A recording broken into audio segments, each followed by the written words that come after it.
त्याची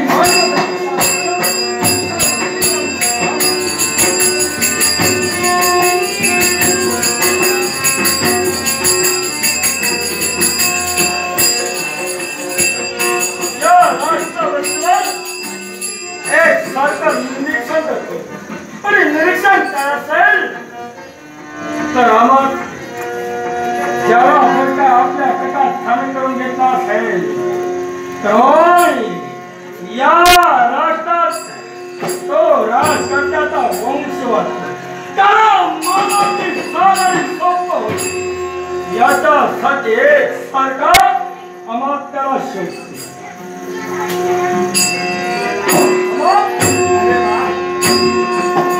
अगदी आश्चर्य म्हणावं आज अगदी अनोळखी व्यक्ती या राष्ट्राच्या सरहद्दीवर परशत्रूंचा आक्रमण केव्हा होते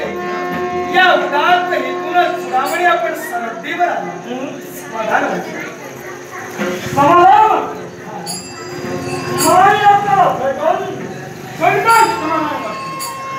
कारण मग इच्छा घेऊन आपल्या छोरात शरीर मनोमनी जडलेली इच्छा आणि तीच इच्छा प्रदर्शित करण्यासाठी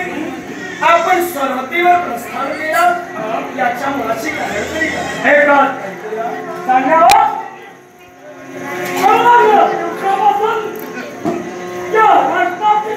सेवा करता अहो आम्ही बरोबर आहे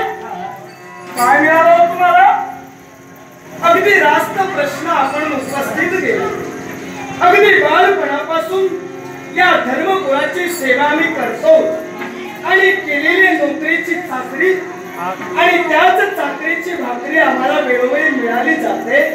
अजून तुम्हाला काय हवं मग सांगा चाकरी करून जी भाकरी मिळते त्यात तुमचं भविष्य सामावले पण भविष्याला पुढे एवढी भाकरी मिळते आपल्या बोलण्याचं गांभीर्य आमच्या लक्षात आलं एक वेळ जरी भाकरी मिळाली नसेल तरी मायभूमीसाठी आम्ही उपाशी राहू शकतो पण भोळ्या बाबड्या माय माऊलींसाठी या सरहद्दीवर आम्हाला छतायला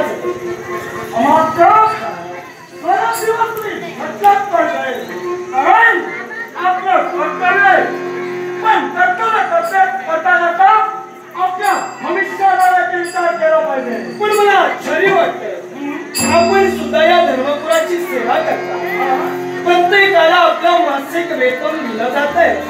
आणि त्याच मासिक वेतनात आपल्याला